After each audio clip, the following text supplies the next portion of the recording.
Здравствуйте! В эфире передача News on Air. Мы расскажем и покажем самые интересные новости. В студии Юрий Осипов. Глобальное потепление, изменение климата и таяние вечной мерзлоты – вопросы, которые беспокоят весь мир. Именно они являются ключевыми темами научно-практической конференции. В мероприятии примут участие в очно-заочном формате 500 экспертов из регионов России и зарубежных стран.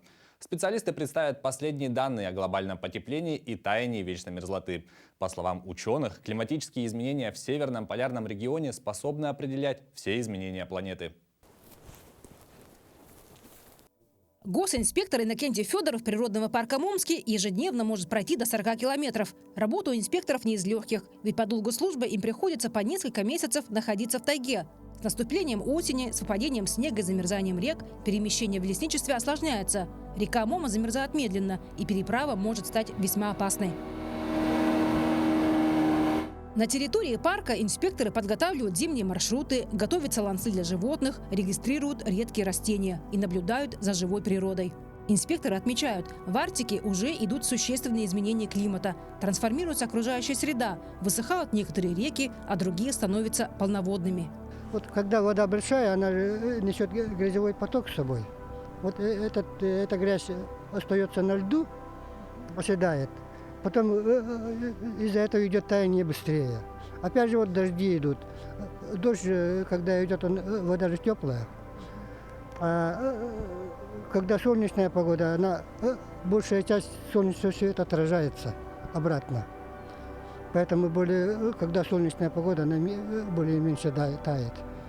Наблюдения инспекторов показали, в северных регионах и в Арктике из-за потепления меняется растительность. Происходит эрозия и обрушение берегов рек и водоемов.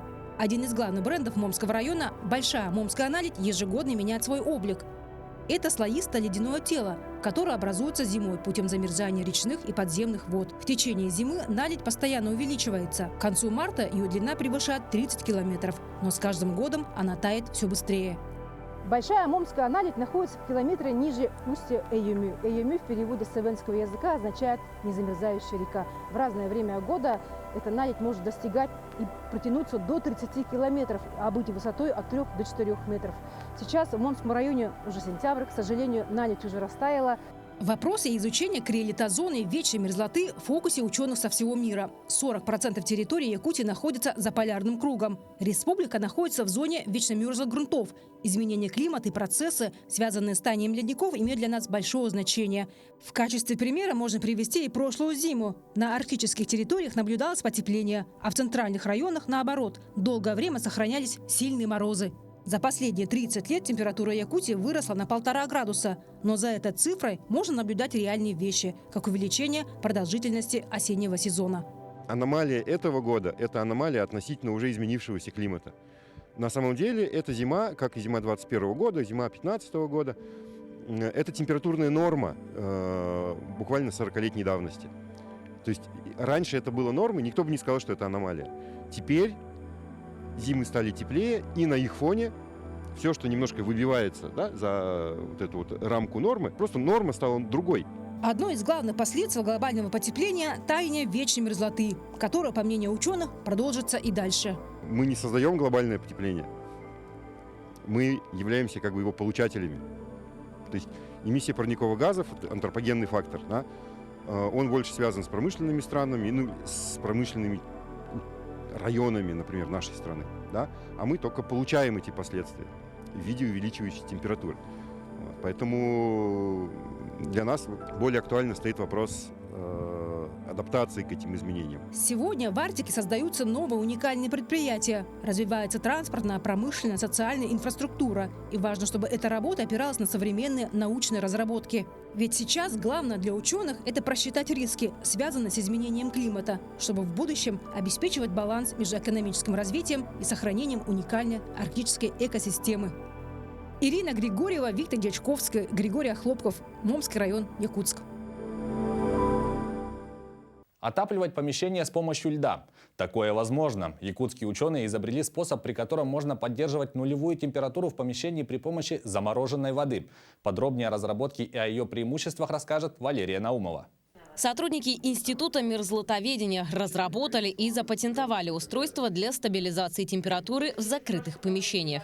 В основе устройства лежит достаточно простой для понимания принцип. В летнее время лед в аккумуляторах тает за счет тепла солнечной энергии. В холодное время года, выделяемое при замерзании воды тепло, обогревает помещение до около нулевых отрицательных температур. Специалисты возвели опытное помещение из специально подобранных материалов, представляющие собой стояночный гараж площадью 108 квадратных метров. Для поддержания нужной температуры понадобилось 55 кубометров воды. Это обычный металлокаркас, который обшит снаружи профлистом, а внутри, получается, стены состоят из обычного пенопласта, но большой толщины. 35 сантиметров здесь использовано. Вот мы посчитали наилучшее соотношение толщины и стоимости. То есть можно, конечно, сделать еще больше, но тогда стоимость возрастет. Отмечается, что установку можно использовать для поддержания температуры в ледовых катках, стояночных гаражах, ангарах, прогулочных и спортивных помещениях, при детских учреждениях, круглогодичных и сезонных хранилищах некоторых видов овощей, хранилище ряда веществ и материалов. Переговоры сейчас идут с Минтрансом, где мы обсуждаем возможность применения данной технологии между населенными пунктами, у которых большая протяженность, чтобы у попутчиков была возможность, допустим, остановиться на ночлег или еще где-то, или на ремонт в крайнем случае, и провести время определенное, допустим, не при этом навредить сильно автотранспорту и, соответственно, сохранить его в рабочем состоянии. Ученые с данной разработкой примут участие в научно-практической конференции по вопросам изменения климата и таяния вечной мерзлоты, которая пройдет в Якутске уже в эти дни. У нас будет круглый стол, где мы будем обсуждать как и с зарубежными, так и нашими коллегами из разных городов способы использования криогенных ресурсов. То есть у нас наша республика богата не только природными ресурсами, но и также криогенными. Одна из технологий – это использование фазовых переходов воды для отопления помещений. Всего в конференции примут участие российские и зарубежные ученые, экономисты, инженеры, строители, представители органов государственной власти, в том числе федеральные министры и главы арктических субъектов Российской Федерации.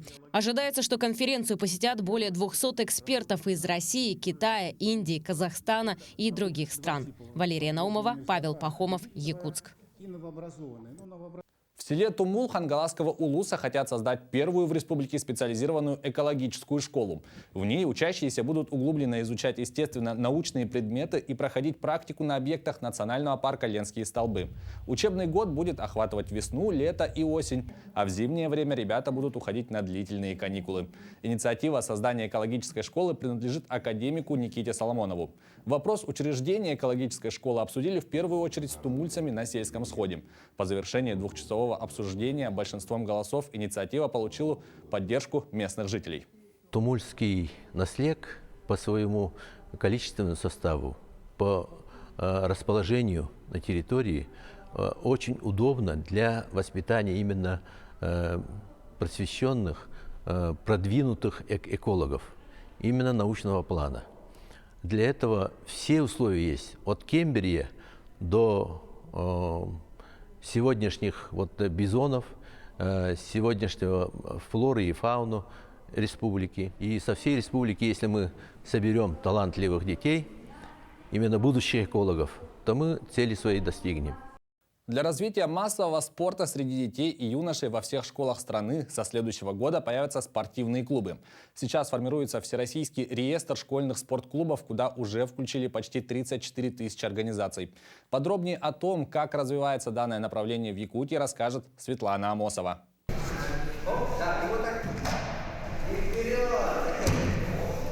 3 раза в неделю по 1,5 часа занимаются юные самбисты в спортивном клубе. Лена Шамарина ходит на самбо с 5 лет и уже имеет немалые успехи на республиканском и всероссийском уровнях. Мне очень нравится заниматься, ездить на соревнования выездные. В Тамоте 1-е место заняла по самбо, по республике. Вот в Алдан ездила недавно, вчера приехала ночью. тоже первое место заняла. Ездила в Хабаровск, второе место заняла.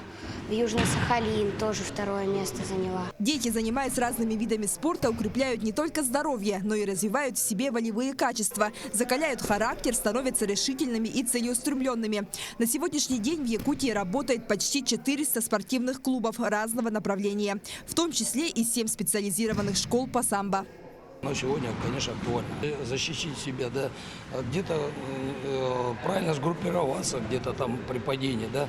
То есть задача такая — укрепление его физической подготовки. Для развития массового спорта среди детей к 2024 году во всех школах России откроют спортивные клубы. В настоящее время Министерство просвещения страны формирует единый всероссийский перечень.